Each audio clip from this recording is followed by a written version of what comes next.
Hey, good to have you back. So what we're looking at today is just friends, and now what I'd like to do is get this onto the fretboard, get the harmonic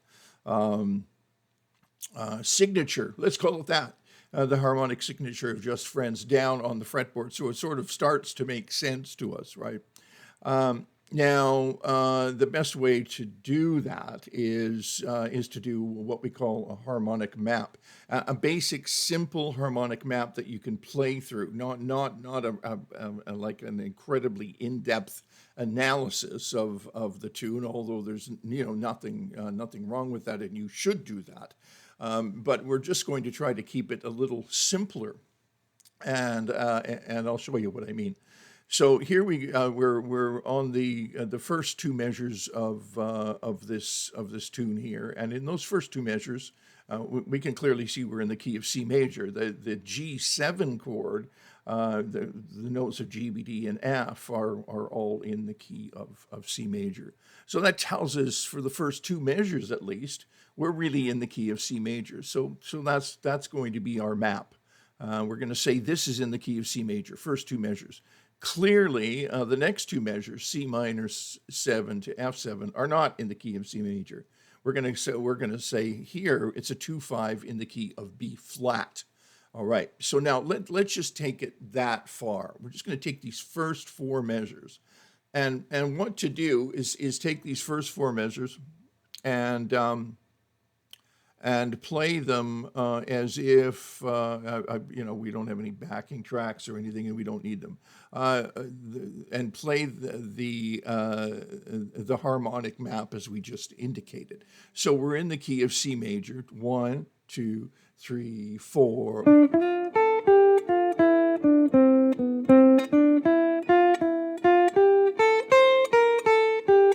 B flat. All right, so you can hear clearly. I went through a change there. Well, let me do that again. So I'm just playing solid eights, just swinging slow solid eights that I can think through, and I'm going from the key of C major, and then modulating to, as this tune indicates, to the key of B flat. I'm sticking this all underneath my hand in the middle of the fretboard, right? C major, B flat.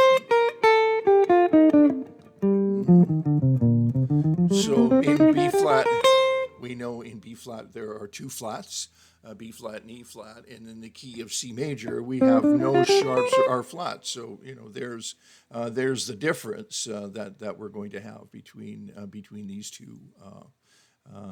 These two little two measure sections. So I'll just play that C major. It doesn't matter where we start. I'll just start here. You can refine this later as you go along, but this just gives you the regions that you're going to be sitting in.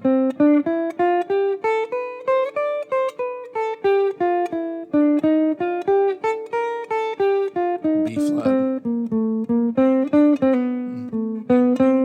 and then I move to G, which is the next thing we're going to do is two measures of G major. Clearly, G major, and you'll notice that the key signature tells us we're in the key of G major. So it plays this funny little trick. You're in the key of C major, and then all of a sudden you go to sort of a parallel minor, C minor, or a 2-5 in the key of B flat, and then that leads us to G major. And then we'll take it right up to the eighth measure, B flat minor and E flat 7. That's a 2-5 in the key of A flat. So what happens here is we go to G major, and then we move up a semitone to A flat, which is sort of cool, right? To A flat major. Now, we're not looking at this from an arpeggiated perspective right now. We're not defining each chord. This is a different trip than defining each chord. Defining each chord is a great idea. I mean, we could go.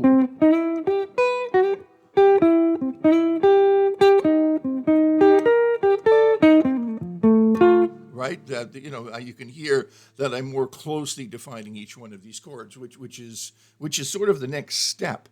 But that's not what we're doing here. What we're doing here is doing a broad harmonic map of not so much of chord tones, but of related scales to the chords. We're playing those in solid eighth notes. So let's do the first 8 measures one more time. 2, 3, 4.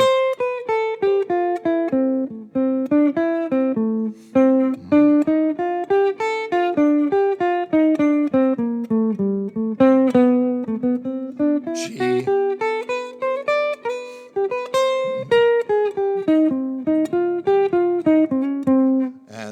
And then that was I moved up to. Sometimes I can't talk and play at the same time. Sorry. If I was chewing gum, we'd really be in a bad situation. G major. I was up here in my G major. All right, G major, and then I moved up. You can hear how that's moving up a semitone, right? Now the next section, the next 8, we have A minor 7, D7, B minor 7, E minor 7, giving us a 2-5 in G and a 3-6 in G. So we move from this A flat and then move to back to G for a full 4 measures. So sure. Why don't we? You know what? Let's just take the first 16 measures, so I don't bore you to tears. So let's take the first 16 measures, and then the A7. We're going to call the A7 A mixolydian, because because it is.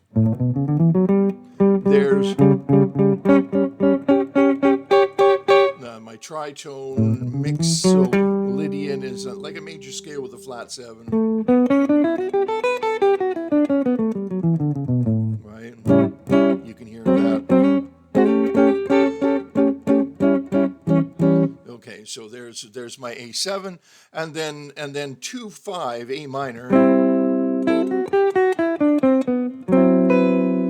Right, just all until we get to that D flat, which leads us back to the C major. Okay, good. So now I'm just going to run these scales and see just in solid eighths, right? So that it's an exercise. Don't define this as the limits of my musicality. This is strictly an exercise, and so let's start on the major 7, because that seems to be what the melody is doing here, right? So here we go. So 2, 3, 4.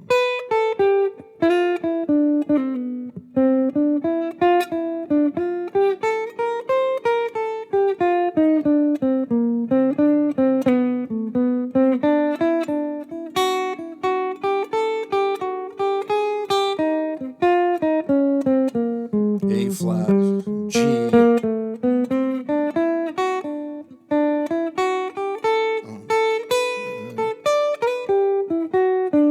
still G, mixo, 2,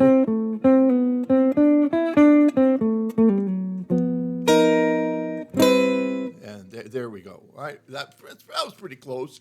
And so it's actually starting to well, I have the melody in my head, because I've played this many times before, and so but I can start to hear lines, even though what I'm playing is completely diatonic. I'm not playing any fancy stuff. I'm just sticking right to these tonal tonal centers as are indicated by the chord progression itself. Now, I think I've got this written down here. Okay, so this is what we're doing, right? So we started and we're playing in C major, two measures of C major, and then we played in two measures of B flat major, right? And then two measures of G major, and then we went up a semitone to A flat major, and then we went back to G major, stayed on G major for a full four measures. Then there's that A sort of mixolydian section, which is a really cool section to make it sound bluesy if you want. And, there's a fair bit of time there, two full measures. And then G major, again, G major, and then G flat major. And that's sort of the way I'm thinking of this for that exercise. It says G flat major, and what I'm getting at here is this D flat 7 would be the 5 chord in G flat, right? So just keeping it simple, you get the idea. And then we return to the top, C major 7 again, just like the beginning. I say the top because it's just like the top, and then the 4 minor, and then the that flat 7 major, or the 2/5, right? And okay, some of you may not know what that flat 7 major is. Flat 7 major just means the C minor is like the 4 chord, right, in G, the minor 4 chord, parallel minor 4 chord, and then the 5 is an F7, and then that ends up resolving to the G, which is a very cool change. If I just play the bass notes, we have, right, right, right. That flat 7, that's everywhere in 60s and 70s pop tunes and rock tunes, and that's a nice change, and it's not a change you should be unaware of, and you shouldn't miss it. And then the G major 7. Right, we're in G major, and then we're back up a semitone to the 2/5 of A flat, and then down on the bottom here we have, all of this is in the key of G, 2/5 3/6, right? Two,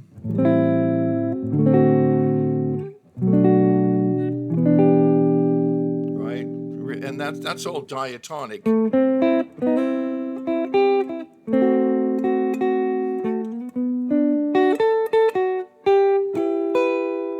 And then the mixolydian,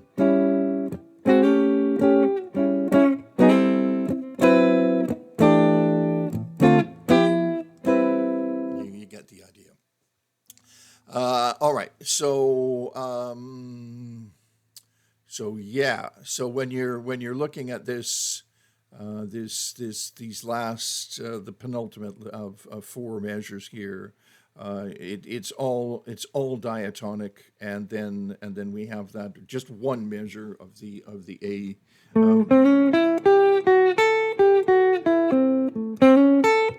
A7, and then still I should be playing just straight eights, and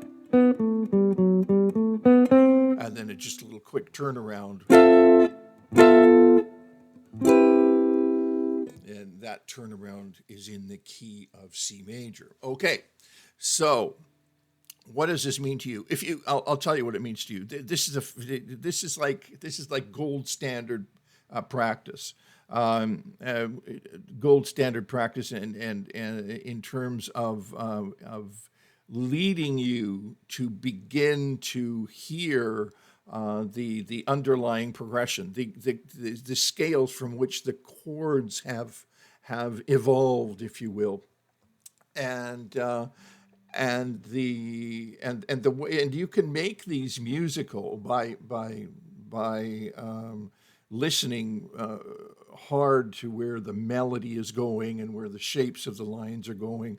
Just because you're playing solid eights doesn't mean that it needs to sound horrible, and just because you're playing scales, there are ways you can make these exercises musical. Just remember, at the very least, what you're doing is playing the right notes, right? So C major coming will be defining the C major scale. The 2/5 will be in the next 2/5 will be defining B flat, and then G major, obviously in G, and so on.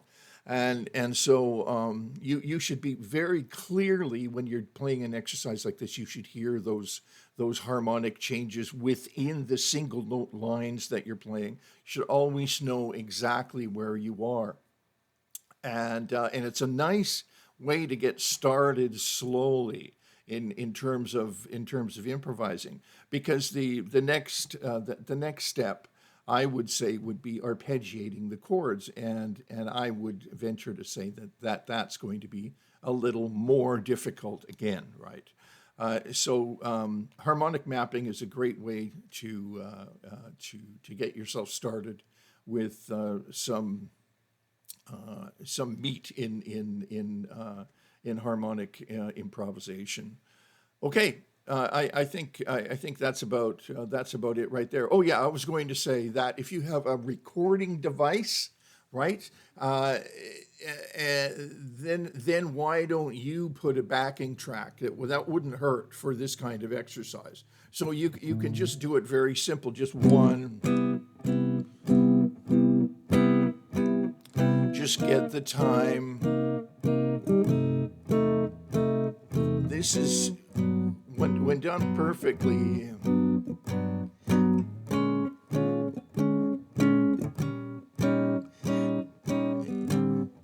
It can be a real benefit to have it just behind you like this, right? And besides that, you'll have to learn how to do this